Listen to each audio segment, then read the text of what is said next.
So welcome back to positionspecific.com and coaching journey 1. So looking at week 8, we'll start off with a review around the Sheffield United game. We'll move on to the 3 sessions that we're going to be working on throughout the week. And then we'll talk about the game plan against Sunderland.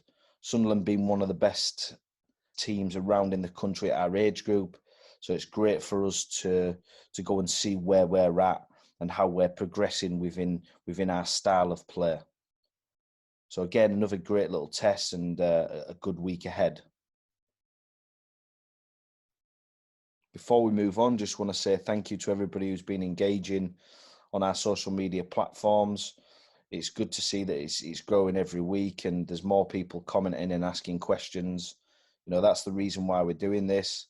You know, we're just showing you what we do on a weekly basis to try and give some coaches some ideas, but also we want to see what your thoughts are and how your journey's going. It's great to see that there's some coaches trying some of our stuff out with their team as well. So thank you again for following the channel. Make sure that you don't forget to press that like button. If you haven't yet, make sure that you subscribe. It just helps the channel as we're going forward and shows that your support for us. Again, thank you.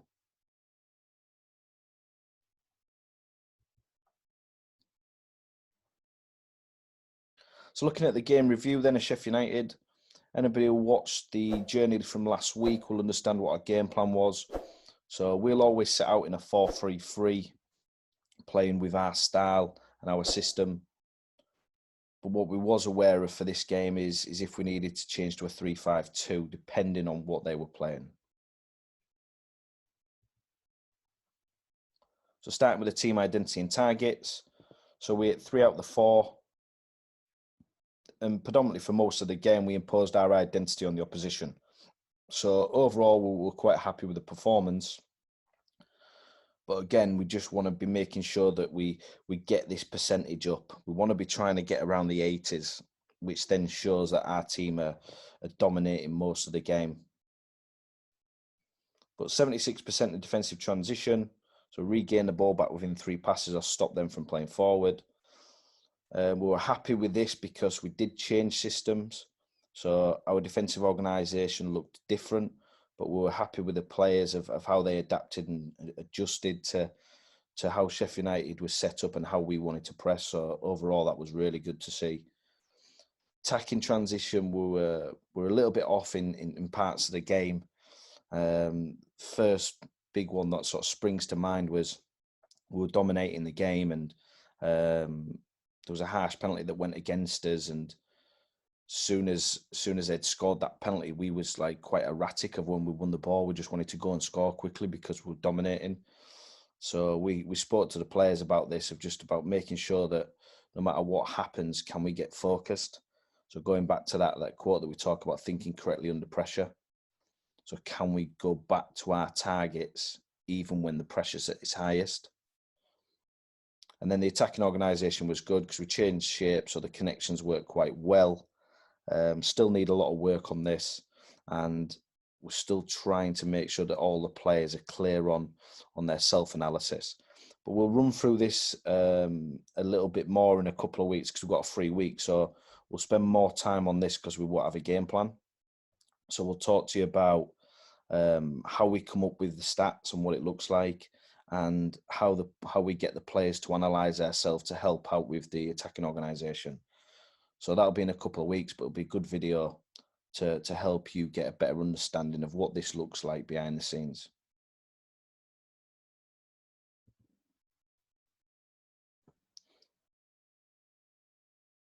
So looking at the performance review, starting with the systems. So like I say, we started off in a 4-3-3 like we always do. Sheffield United did set up in a 3-4-1-2, which we expected. So what we did is we changed the system after about 15 minutes. We let it play out for a bit just to see how the players adapted and how the game went. And it was what we expected.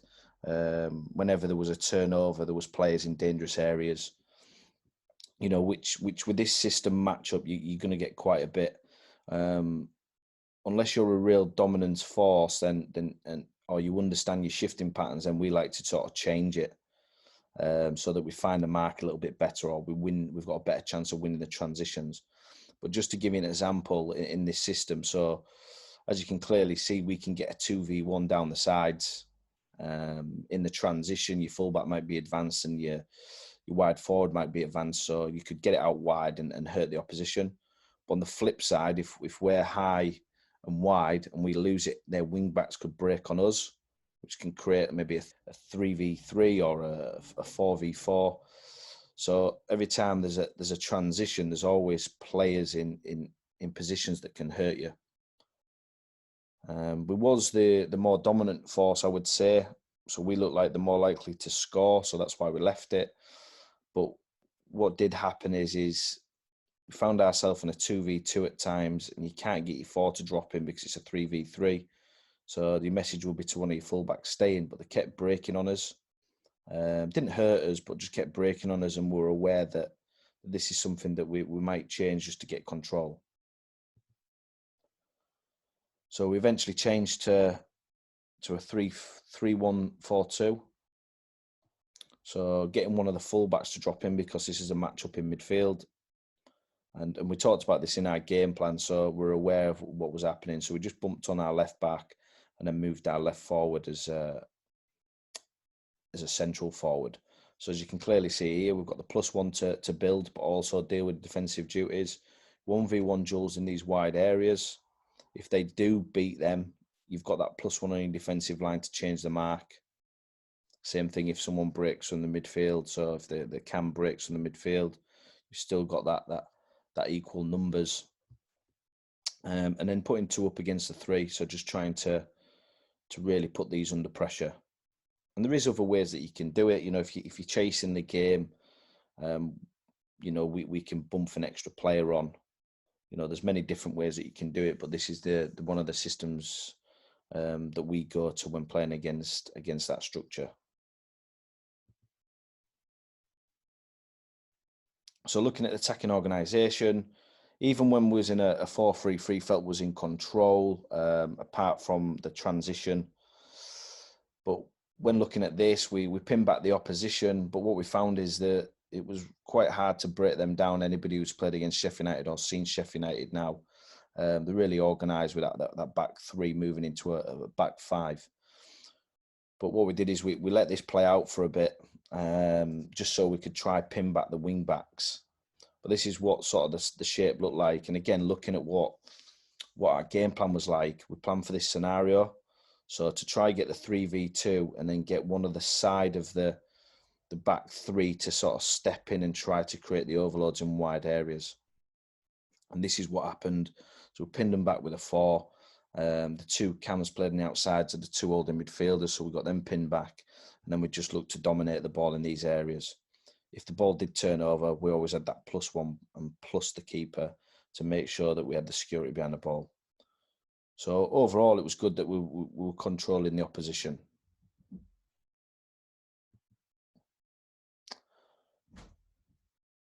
One of the things that we did look at, because they was really organised, especially when dropping into a back 5, was how can we detach certain players and get some of our best players into certain areas.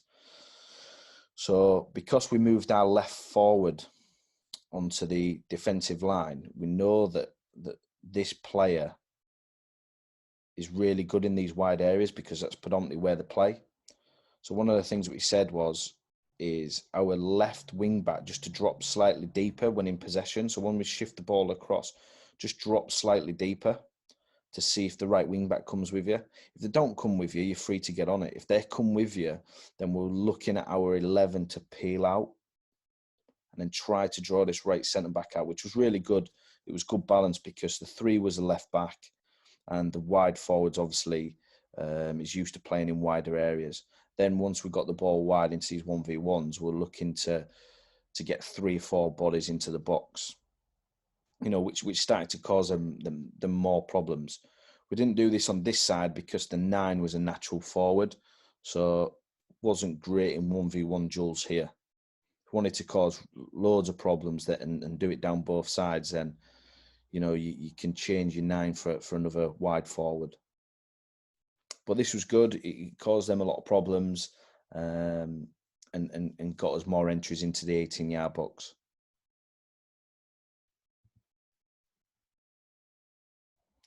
So, like I said, defensive organisation felt that we controlled them.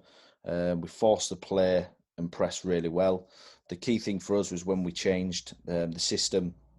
So when we've changed to the 3-5-2, is how the two forwards adapt and adjust. So we wanted to force the ball to the left-hand side. The left centre-back was right-footed, so that was good for us because we're going to press from the inside and force wide. So we're constantly trying to force this player onto a weaker foot.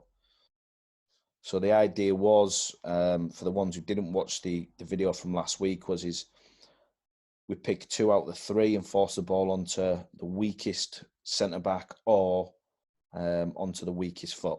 So in this scenario here, 11 pushed onto the right centre-back, 9 pushed onto the central centre-back, and we allow the left centre-back to have it. Everybody else finds the mark with a +1 on the defensive line. When the ball gets shifting into there, then we're looking for these 2 to change the mark, and everybody else keeps the same role. If we can get the 9 to stop the pass going into the central centre-back, the 11 then can cheat and press the keeper as well. So what you find sometimes is they'll try to control the game by going back into the keeper and then switching the play. But what we're saying to the 9 is can you cut out that central pass to allow the 11 to go and press the keeper? Which happened a couple of times. Once we got that right, then they were panicking a little bit. So we found ourselves in this scenario. So short ball, and then we're looking to win the ball here. If they went long, then we're looking to compete. So something that we've been working on in the past weeks is dealing with like the aerial ball or the direct ball, because we've been struggling with it. But we dealt with this really, really well, especially with the 3v2. So overall, really, really happy with how we defended over 2 systems. We just picked out one of the main performance problems. There's a couple of little things around set players, but we won't talk about them today. We'll just highlight the main performance problem. So one of the things that we did find early in the game was obviously when we were matched up in a 4-3-3 and a 3-4-1-2, when the ball turned over, they had players in vital areas. Once we changed that, we could find the mark a little bit better. What we found they had a couple of older players, and one of them was in midfield. So we've just turned over the ball here. So their 2 holding midfielders athletically was more mobile and quicker than our cams. So if we turned over the ball here, you found that they were running the back of us quite well, but they could recover quickly. You know, which is fine. It's something that you're going to come up against. So working through all different age groups up to 18s. So what we wanted to do is just to neutralise this, was just change something. So when we were building, we asked one of our attacking midfielders to drop in to create a 2-in-1. Wasn't too fussed who, but what the forward do was just slide to the opposite side of where the cam comes in. This gives us an option to play shorter and build on this second line. If their midfielder stays deeper, if he pushes out to step on, it gives us more space to play in and around these areas. But the main idea behind it is when we lost possession of the ball, we had 2 players goal side of their 2 midfielders. So yes, we're still giving 1, but that's because we want to hurt them when we're playing. But when the ball turned over now, that these 2 players were running onto our 2 defensive midfielders rather than running either side of the 4. Hopefully that makes sense. And this just helped us, just a little tweak. It just helped us in the transition to deal with it. Really good at 1v1 defending in here anyway. But it just helped us that when the ball was turned over, that we had the 2 behind the ball. But it wasn't too negative because it helped us sort of building as well. Hopefully that makes sense.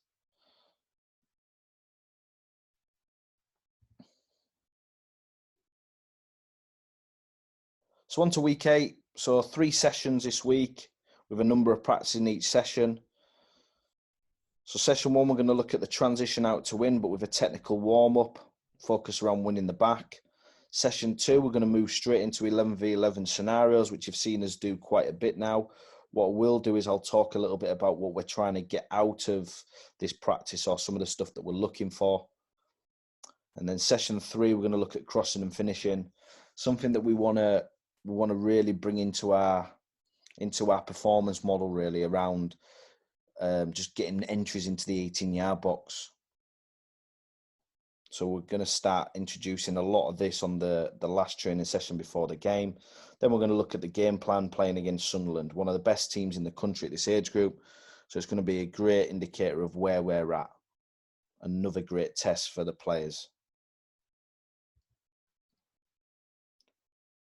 So session 1, combination players, a warm-up, focus on winning the back, and then looking at a drill, really focusing on the transition out to win. So looking at the session here, these are the practice details here, really focusing on scan, move, receive, release around our performance wheel. Anybody who's not seen the performance wheel, make sure you check out the journey 1 where we're going to a little bit more depth around that. You've got your physical outcomes down the side, so we're working for 15 minutes. It's a medium load. Area size is around 30 by 30.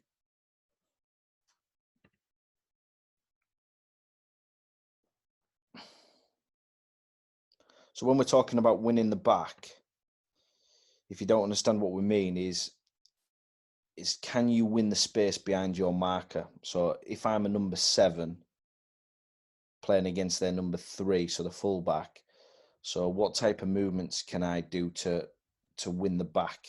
Now, sometimes you don't have to do movements. It could just be a straight, keep an eye on them, they ball watch and you're in. But we want to try and get players into good habits of little double movements. So when they're playing against good defenders. So in here, the 5 starts with a ball. The 2 just does a little check away. So what we try to encourage the players to do whenever we're doing a session like this is just little subtle movements before receiving the ball. And in this scenario here, you're looking at a vertical pass and then an inside run and a horizontal pass. So this is like the fullback receiving the ball and then playing into the wide forward and then making that run on the inside. So again, double movement from the 7 and then just playing in, and then the work the opposite way. So same thing again, little double movement, open the body up, play the 1-2 at speed. Now, when we're doing this, we try to do this at high speeds. So we try to get the 5 to imagine that they're getting pressed from the mannequin. So drop off, receive it, fire the ball in, and make sure that that's a sprint.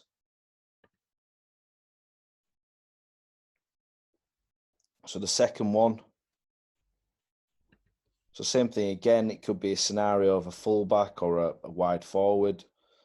Ball gets played in, and then you're looking at horizontal pass, followed by a vertical pass.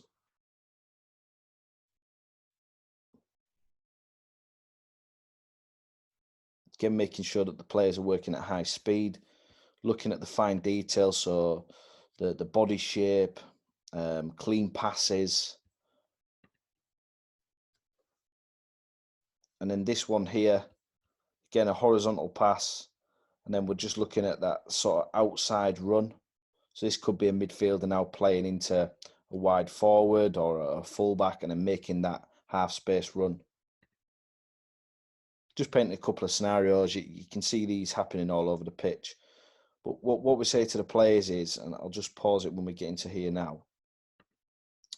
Whenever we play the ball and win the back, there's 2 things that's going to happen. So the defender's either going to track the runner, which gives his player space, or someone below the ball space and time. Or if they don't track him, we've then got an overload of beyond the marker. So we're saying it's really, really important that if you can get this in and try to win the back, there's 2 clear things that you're going to get. You're either going to get the ball in attack, or we're going to have a +1 below the ball to build. So just trying to paint them pictures for the players. And we've got plenty of video footage of first team players doing this, and the players are getting a good understanding of this now.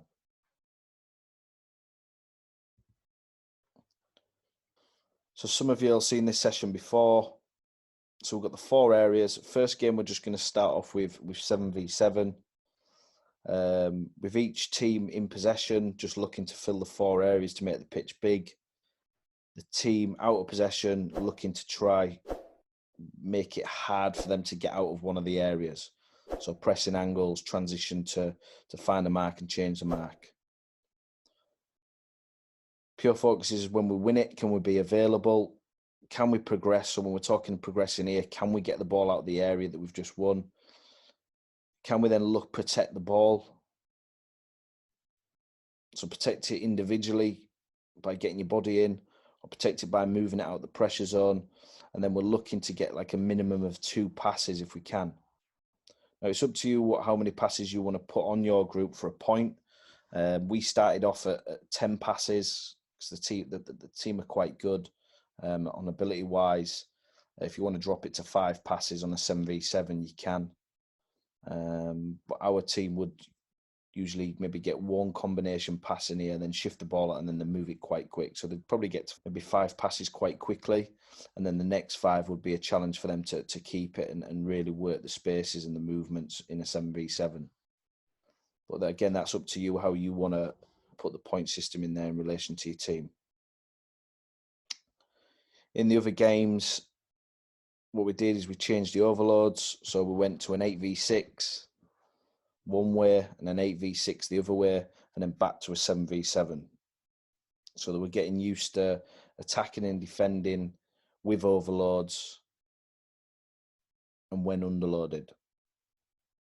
So one of our little go-to drills, we love this. It sort of brings out some of the stuff that we want in the attacking transition. So if we're talking 8v6, the 8 players should be looking to keep the ball for 10 passes, maybe 15 passes. But as soon as they lose it, you're looking at 6 of the players to find a mark and 2 of them press. And that's where you can really get your detail in. Then when they win it, then you're looking at that attacking transition of that there should be players available, at least 2 players available. So you can really get in there and get some of your detail in. So session 2, 11v11 game, and then times 4 scenarios. So I'll run through this bit and then I'll talk about what we're trying to get. So for anybody who's been watching the journey, you'll be familiar with this. So we set this up in a 4-3-3 because we know that Sunderland predominantly play a 4-3-3, 4-2-3-1. First part of the game, we will build out and defend. So objective for the Whites is to play out an 11v10. And we're just looking to break that halfway line. Once we break the halfway line, we're playing to their keeper, and then we defend in a medium to low block. We'll play for around 10 minutes or so, depending on the workload. But we spent a little bit more time on this because this is what we wanted to focus on within our game plan. Reds, if they win it, they just score on a goal. So Reds are working on high pressing and then creating and finishing the attack. We're working on building the attack and then defending a medium to low block, if that makes sense. But I'll just whiz through this because I want to show you some of the stuff that we were looking for. Once we've played in here for 10 minutes, or depending on whatever time you wanted to work to, we then go and do the same thing on the opposite side. So the 2 teams are flipping what they're working on. And then the last part of the drill, we just play a normal 11v11, and we can either start with a set play or we start with throw-ins, depending on what we want to work on. For anybody who's been watching our journey, you'll know that this is another go-to session that we like to do. It just gives us an idea of where our team are at. And we only focus on coaching in one part of it and then just giving them challenges in the other part, just to see if the players can take on what we've been working on and delivering it in a game. What we will eventually do is we'll start to match up systems. So we'll start to change the systems, so we get familiar of what it looks like when playing against a different structure.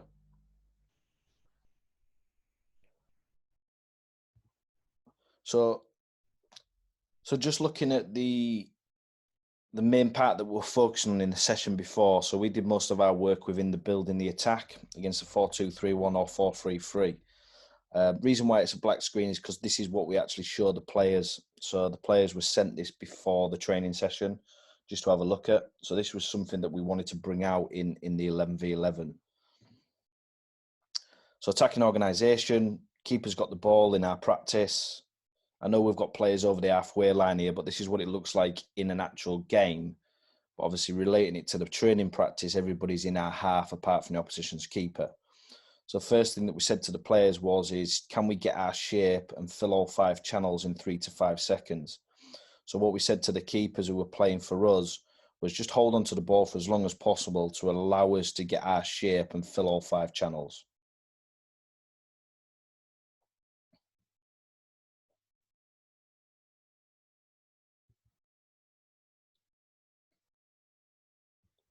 Also, what we said is can the 3 midfielders make sure that they're connected within their connections? So is the DM connected to the 2 centre-backs? Is the left centre midfielder connected to the left back and left forward? The right centre midfielder connected to the right back and right forward? I've made a mistake there, so that should be right forward.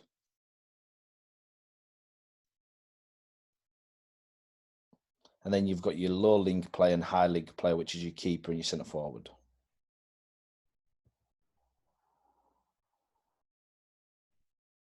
So first pass, what we're saying to him is can we create a weak and strong side? And what does that look like?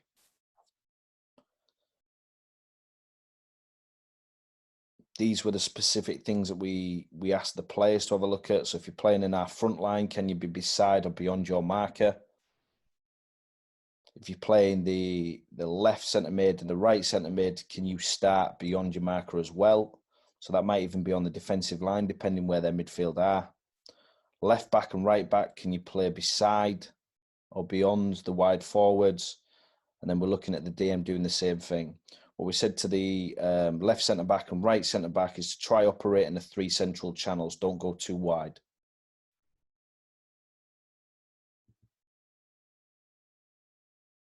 So the team understanding is once we play one side, that should create a weak side and a strong side. What we're also looking at in here is the speed of play and then the supply. So we're looking at the pass detail. So making sure that they're clean passes now. As you can see here, as the ball shifts to the left-hand side, the opposition move across, which then puts 8 players in one half of the pitch, which then creates a weak side, and then we're looking to get out the other side. So this was just a little challenge for the players. How do we get across to the strong side? Well, it's going to be in the second or third pass, but who's the free player? So at this moment, in this picture here, the right centre-back's the free player. So how do we get it to him? If the centre-forward's not cutting out the pass between the centre-backs, play it straight across. So that'll get there quicker. If the centre-forward is cutting out the pass, you can use your GK, so everything's in front of them. And if not, you can look to use your DM, which is a little bit slower, a little bit more risky depending on where their left forward is. But we're looking at them 3 ways of getting across onto the strong side, especially if they're wide forwards deep. What do we need to be aware of? What can be a performance problem? If the left forward jumps on. So now we're looking at our right back being the free player. How do we get the ball to our right back? The left centre back could take a touch inside and clip it itself if the centre forward's not there pressing the ball. You could play into your DM if they're really good at holding possession. So if anybody's looked back at some of our link passes and our connection work, we'll understand some of the defensive midfielder passes. If you haven't, make sure that you check them out. You could also have a look and buy the 2 defensive midfielder books, In and Out of Possession, which shows that these types of link passes for the 4 or the defensive midfielder. One of the best solutions is straight back into the keeper if the centre forward's not pressing, and then just a nice little clip over the top but making sure that that detail's right. Our keepers are both really good with the distribution, so this is quite easy for them.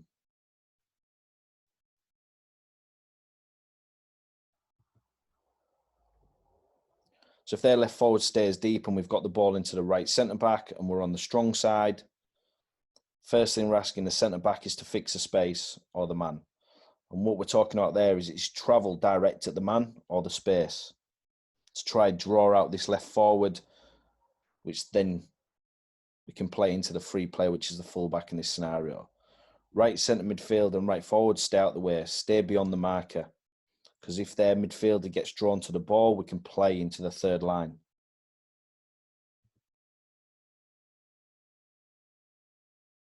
Some things to think about. So if the left forward's pressing, might use a link pass here. Now we like to use a link pass with the highest midfielders because the angles are better. So everything's on the diagonal rather than a sideways pass. But we will use the DM in this scenario as well. But we prefer this pass here, this link pass. And sometimes we'll do it with a wide forward depending on how the opposition are set up. But this is just painting pictures for the players for when we're building the attack in the 11v11 session before. Just a little reminder around the rotations.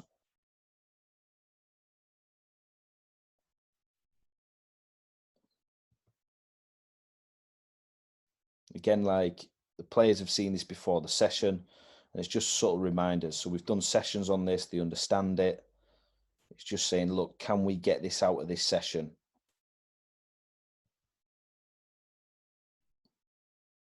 Rotation 2, again, just a reminder.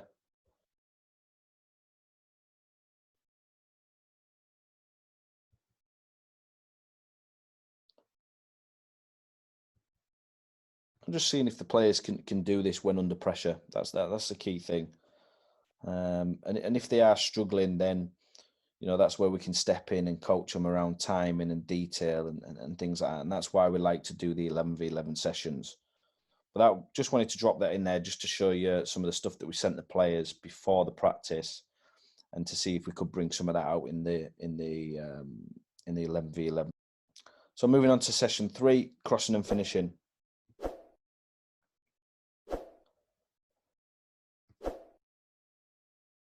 So we just started off with a real simple practice, working on the technique, making sure that the body shape's right, pass details right, how they move. So what's the body shape look like in relation to the mannequin and the ball and the goal. And then just looking at like the types of crosses. So practice details here, and then the physical outcomes here over here if you want to see this. So really, really simple practice. So the 2 travels with the ball, plays it into the 9, who releases it one touch into an area and then attacks the box. And then we're looking at first time finish. Same thing down this side. So the 3 ticks, a touch to set the movement up. Then we're looking at little movements here from the 10. So just any types of movements that they want to work on. So it might be that they go beyond, they might move away, and then they try to arrive into this area at the same time as the ball. Then we're looking at the releasing skills. So open body, if they can, twisting the hips, trying to play off the back foot nice and smooth. So just letting the ball bounce off the foot. And then we're looking for these to really sprint and deliver at high speed.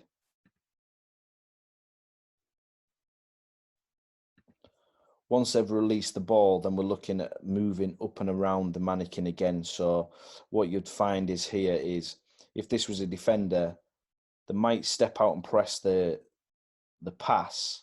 Once the ball gets shifting there, they're probably going to look at the ball. So that's your then movement to then go back on the blind side to go and win it. Because the defender will be trained to make sure that they can see the ball and see the man. So as soon as they look at that ball there, that's your trigger to them to work the space beyond, out of sight, out of mind. So it was just a little bit of detail that we put into this practice. And we got them working at the same time. So loads of repetition, loads of touches of the ball. After so long, then we just change the side. So we just move these to the bottom, move them to the top, and we'll work the opposite side. It's a real simple practice. Then we moved on to an SSG. I think I said it before, but what we want to do is we want to get to a point when we're getting into that final third, we want to be delivering and entering the 18-yard box as much as possible. So really putting the opposition under a lot of pressure. This is a practice that this is the first time the players have done this, but this is something that me and my assistant like to use quite a lot once we start getting used to getting control and getting into that final third. So again, the practice details in here. 1 point if they score from a central area. So for instance, if the keeper rolls it out in the build and they score from in here, they get a point. If they shift the ball wide and cross it, they get a point. So if you're looking at the setup here, Whites are going to be scoring in this bottom goal, and they've got a wide forward here, and they've got a left forward here. And they're locked in between these two cones, but on the outside area. So in the same areas that they'd probably be crossing from. Reds have got the same structure. So if Whites win it, they've got equal numbers in a central area, but if they can see the pass and move it wide, they'll move it wide and then shift it in. We eventually progress it, and we didn't do it today, but what we'll do is we'll allow the wide forwards to drop deeper and use this as an offside line. So just to try be in line with the deepest defender, so add the offside rule.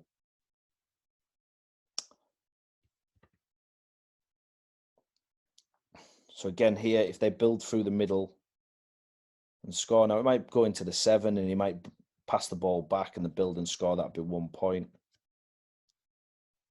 But what we're trying to promote and bring out the session is trying to get the ball into these areas as quick as possible and deliver. So then we're looking at runs. And again, anybody who's seen I've been watching the journey will be familiar with one of the sessions that we did the other week for one of our support sessions around crossing and finishing, about attacking the 3 areas. So we tried to limit the players to 2 touches. We actually changed that and just said 2 seconds. So if they've got the ball stuck under the feet, they can shift it out and deliver it. So, instead of 2 touches, we just went to 2 seconds. Ball goes wide and then attack the ball.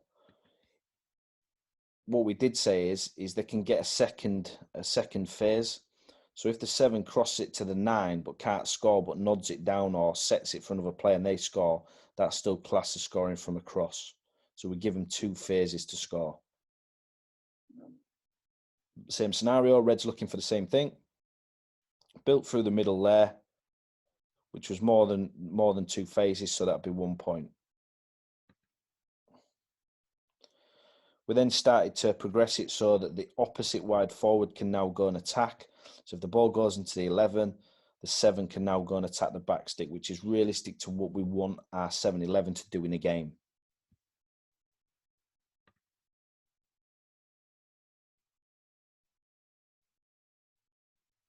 As you can see there. So really good session. Players love it. You get loads from this as well because, like your defenders are getting used to defending the box. Your attackers are getting used to attacking areas. You can work on your structure behind the ball when you are delivering it. So there's loads as a coach that you can get out of this.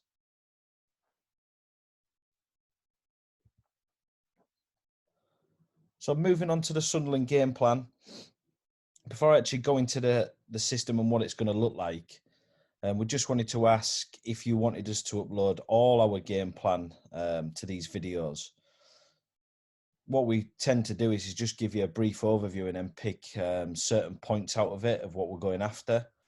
But if it's something that you want to see, so if you want our whole game plan to be put up here and for you to have a look at, then we're happy to do that. So just leave your comments below if it's something that you want us to do. It will make the video slightly longer, so you've got to take that into consideration. But again, we're happy to just put on what our game plan is and what we send to the players every week. You should have an idea if you've been watching the journey of what it would look like. But like I say, we usually just take little bits out and just add them to this video just so you've got an idea. But like I said, just leave your comments below and just let us know if you want us to just upload that in every video. So we're going to go with our traditional shape 4-3-3, moving into a 3-4-3. or a 2-3-2-3, depending on the personnel that's on the pitch at the time and what we're playing against. So team identity and targets, impose our identity on the opposition, defensive transition. This is all going to be the same from now on till we feel that we're progressing nicely. But we do really want to get the targets up to 80%. So defensive transition, 70%. So can we regain the ball back in 3 passes? And I'll sort of fly through this because everybody who's been watching the journey will be familiar with it. If you aren't familiar with the targets, check back and have a look at one of our other journey videos, or just pause the video at the end and have a little read of what the targets are.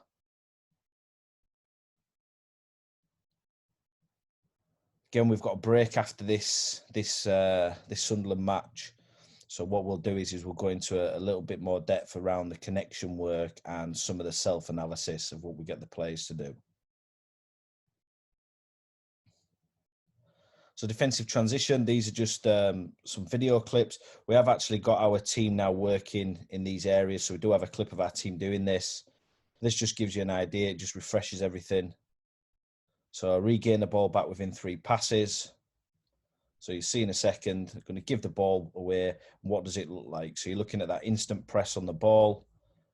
Around the ball, we're looking to find the mark. If they break out of there, someone's got to make a decision on changing the mark. Remember, the rule around changing the mark is 95% sure that you're going to affect the ball, and trying to also make sure that the player that you've left, they cannot receive a direct pass. So these were just videos just to remind the players. Like I said, we upload it now with a play for the players, which has them actually working in the defensive transition.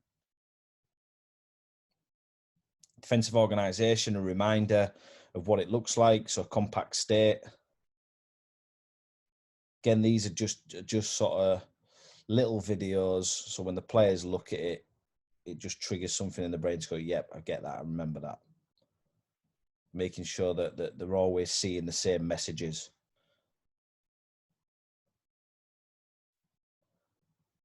So we're looking at vertical and horizontal compactness, trying to deflect the team wide. Once we force a team wide, then we're looking to jump press. Now, this is something that we felt that we might have to do a little bit more against Sunderland, with them being one of the better teams in the country. But what we don't want to do is stay in that medium to low block. We want to be getting out of it. So once we force that ball wide, this is the picture that we want to see. Again, just a reminder of what the presses look like. So this is the wide forward and the fullback jumping. So making sure that they're connected. Haven't really spoke to the team about this style for this game. We'll explain why as we move into a little bit more of the game plan. What we wanted to do is focus a little bit more on the wide forward and the centre midfielder pressing. So this sort of picture here. And then the last one is again, we're just showing the players what it looks like jumping from the midfield area, but we haven't really worked on this yet. We've done a little bit in the 11v11 games in training. So the players are getting familiar with it. So when we do want to start to press like this and mix it up a little bit, it's something that they actually have seen before.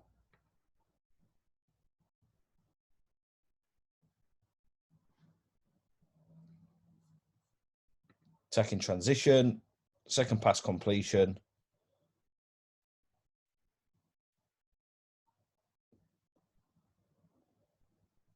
So we're looking to win that ball, and then can we keep it? Not losing the fact that we can go forward. So if we can go forward, so we talk about high impact, low risk. So if a player sees that, then go and play it. But for majority of the game, we're looking for that second pass completion, which then allows us to get into our shape. Again, we've got videos of our team now actually performing this well. You don't need many videos, just need a couple of videos just to highlight that you can do it and what it looks like. I'm not a massive fan of having 100 videos of being successful in the attacking transition. It's just weekly reminders of what it looked like.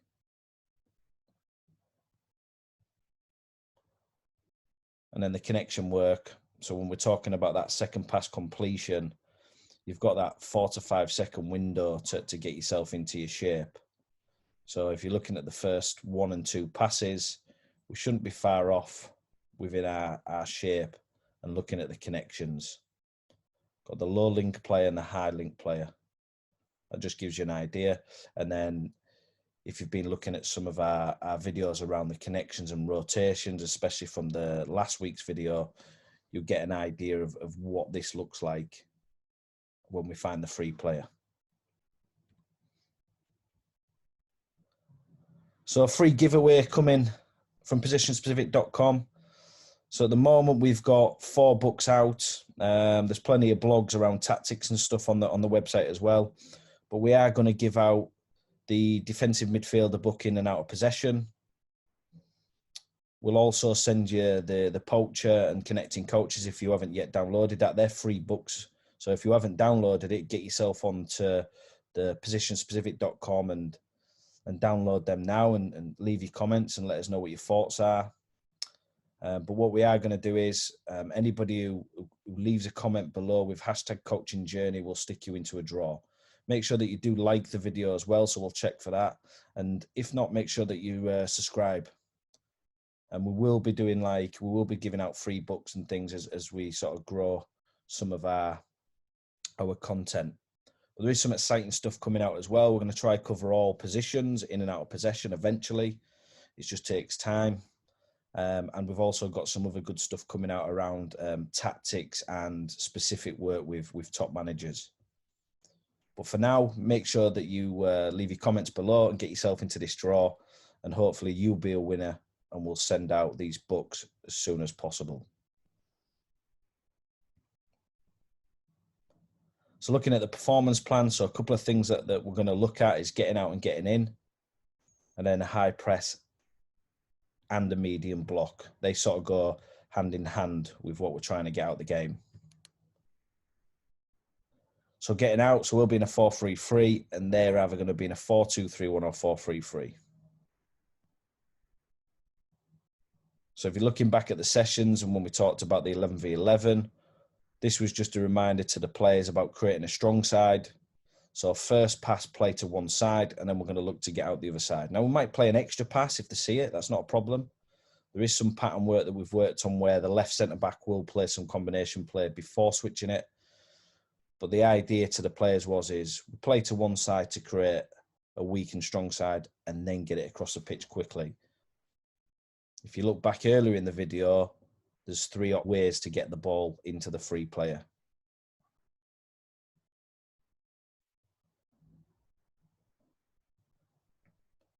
And then getting in, just something that we wanted to remind the players about. So when we get the ball into a crossing area, can we deliver? So a little target for the team. Can we get 5 to 10 crosses in the box in each half? So making sure that we've got bodies in there and attacking the front and the back and then the edge. And then we're looking at that security behind the ball as well. But just a little challenge for us. We want to get to a point where we're entering the 18-yard box as much as possible within games to really stress the opposition out. And we're starting to get to a point now where we're getting into this final third quite well. But we really need to start putting the opposition under pressure with different entries into the 18-yard box. So something that we'll talk about a little bit more over the next couple of weeks.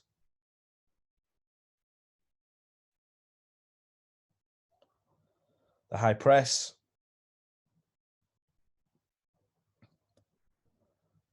So we had an idea of how Sunderland try to play out or when they're building. So it could be from the keeper or the centre-backs. They showed a good variation of playing short and long, so we were aware of a couple of things. So again, just forcing the ball to the left centre-back to see whether he's left-footed or right-footed. Once we force the ball into the centre-back here, then the wide forward, so the right forward then jump presses, which leaves their left back. Now, a couple of things that they were aware of. So their forward is a very, very good player. He's with a national team. So we knew what he was about. We've seen a couple of clips of Sunderland here where the centre-back will play long, but also use the link pass into the full-back. So this is why we just tweaked what we wanted to, or how we wanted to press. So the first thing that we looked at was the security between the centre-backs and the nine. So something that we struggle with is a direct player.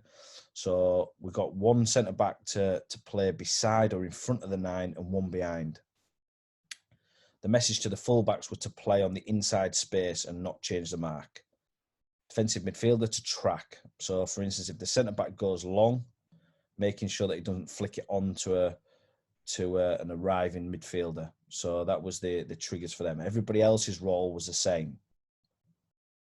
Now, if they play the link pass or get the ball into the free player, the change of mark came from midfield. So the midfield then pressed the fullback, our wide forward recovered on the inside, and then the centre forward and left forward do their normal roles.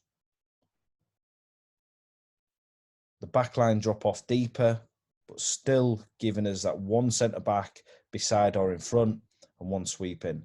Two fullbacks making sure that they're still marking the inside space, but making sure that we've got that security, but still getting good pressure on the ball. And that was the high press that we sort of talked to the players about, and we give them a couple of little challenges going back to the 11v11 practice as well.